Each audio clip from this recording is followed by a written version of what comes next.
Hey, it's the Narrative Nerd here, and welcome to Rigor Mortis number 6. I have been trying to do this video for ages, and for some reason, this one does not want to go correctly. Let's hope that the 5th time is the charm. So yes. Also, I apologise for my appearance today. I do look like I've been dragged through a hedge backwards, but I have been rushed off my feet. Like, it's just really bad. So, when we last left our heroes, Kaito had taken Hayden into the land of the dead to reveal the truth, following an altercation with our dear Caleb at a party. Hayden, against all preconceived expectations, accepted Kaito for what he is. Graveyard, phantoms, soul processing and all. Kaito is absolutely flabbergasted, for lack of a better word. He doesn't really know what to do with the fallout from this. He was not expecting to be accepted. No one has ever accepted death that way before. He's so excited, but I mean, there is just so much going on here. I mean, like, for one thing, he's got an awful lot more empathy for Caleb, because I mean, hey, who wouldn't love Hayden? He's freaking great. On the other hand, though, you've got the fact that he's just fallen in love with a boy who is due to die incredibly soon. I mean, that's probably like that's really dumb. That's probably really, really dumb. How has he let himself do this? How? And how is he supposed to manage this? He's just freaking out. Kaito is freaking the heck out. Hayden, on the other hand, is having a bit of a whale of a time. He goes away, he does some processing, and of course he does still accept Kaito for what he is. He is excited to be friends still with Kaito. He's really, really glad that he's actually gotten to the bottom of the kid's issues as well. And yeah, seeing what this boy deals with every day and everything like that, it's kind of becoming a reciprocal thing. He's not as far gone as Kaito is at the moment in terms of love, but he's getting there. The fact that Kaito deals with all this and still manages to be mild and friendly enough, and the way that he actually expresses real genuine curiosity in life despite the darkness that he sees every day, it really gets to Hayden. It really like speaks to his personal philosophy. So yeah, the two are really, really good for each other in that regard. So yeah, things are progressing, except, I mean, unbeknownst to Hayden, his death day fast approaches. Kaito is freaking out so hard. In every waking moment that he has when he's not processing souls now, he is trying to think of a way to save Hayden. He doesn't know the particulars of Hayden's death. He just knows what will happen. You know, what will happen. He's going to be shot. It's so violent, and Hayden doesn't have that kind of enemy. He's not involved in that kind of lifestyle. So where is it going to come from? What can Kaito do? And if he does it, will he subvert the natural course of destiny? Oh my god, it's mind-boggling. Seeing that Kaito is consistently freaking out, Hayden decides to take him on a trip. He persuades his mother to do a little, you know, kidnapping trip, really. They show up uninvited at Kaito's house, so Kaito can't say no. Hayden gives Kaito a call. This is really early in the morning, and Kaito's like, what? And Hayden's like, let's go beach. Let's go beach together. And Kaito's like, are you insane? You know how much work I've got, man. And Hayden's like, trust it. You'll work better for having, you know, taken yourself away and going back later. Just trust.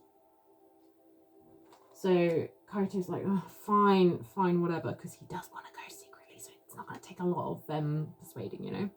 So Hayden and Kaito go to the beach.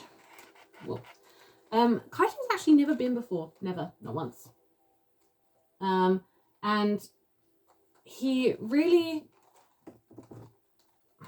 enjoys the whole day. I mean, he even enjoys the long trip in the car with Hayden's brothers.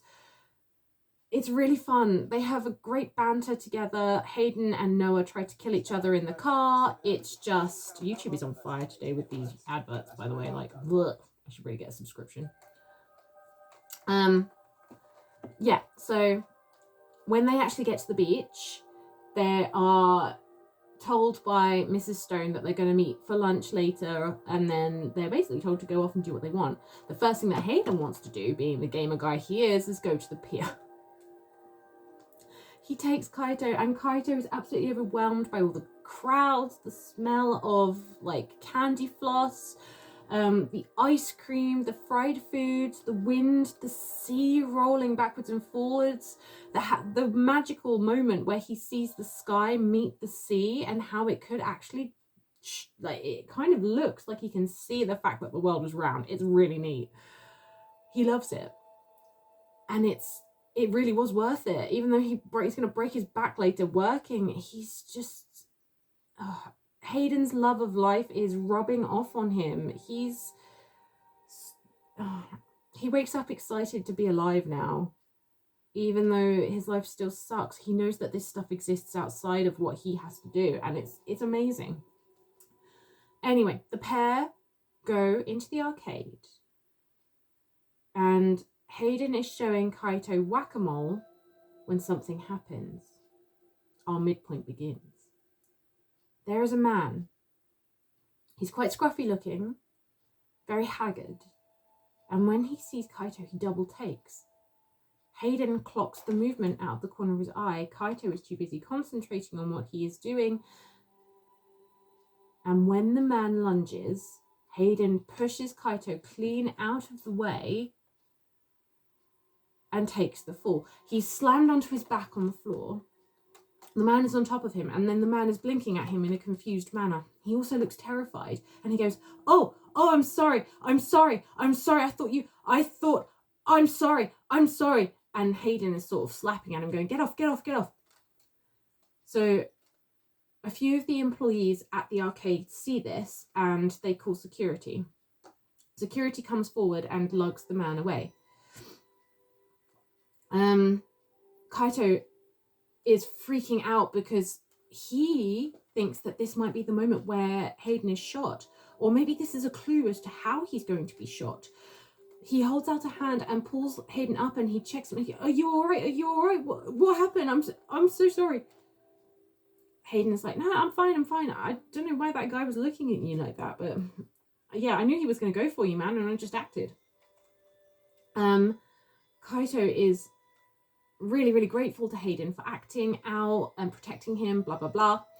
But, you know, as the man is taken out of the arcade, Kaito turns and he sees a very special symbol painted onto the sleeve of the man's scraggy jacket. He freaks out. He stands stock still. He goes ashen pale, and his brain is processing thoughts at 1,000 miles per hour. Hayden is talking next to him, asking him if he's okay, and he cannot hear Hayden speaking at all. He can only hear muffled white noise with a hint of tinnitus because he's panicking so much. That symbol on the man's sleeve is a symbol of a cult that I cannot remember if I've mentioned in previous videos, but the cult is the Immortalist cult.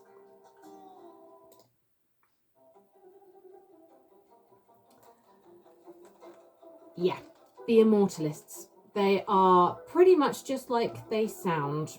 They are all about... Yeah, I thought that would bring up an advert. Yeah, they are all about defying death. They have been around since the times of the really secret cults in the olden days. We're talking TV-esque Mason cults. And the thing about this cult is that they learnt quite early on what death was and death's particular situation as a god. They know that he is vulnerable in his mortal state. He can be killed like any other mortal. He can experience it like any other mortal. What the cult made up is that killing death frees everyone from death, makes everyone immortal.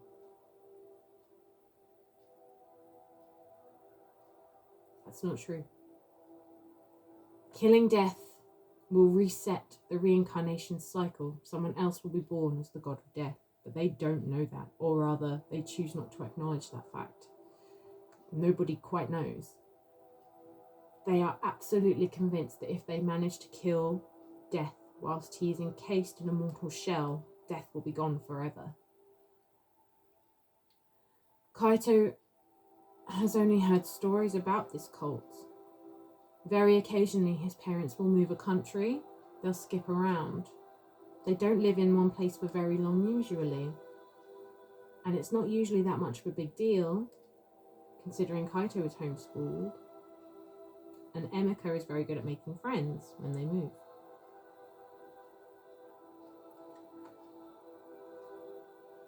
So, the Immortalists.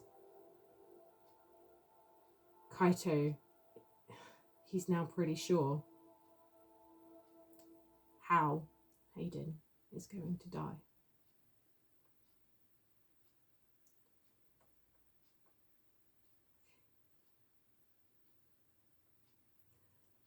I think I will leave it there for today. If you like the content, then please click the like and subscribe button. I update every Wednesday. And yes, next week we'll be going into a very large tension period. So, do come back. Thank you very much. Bye-bye.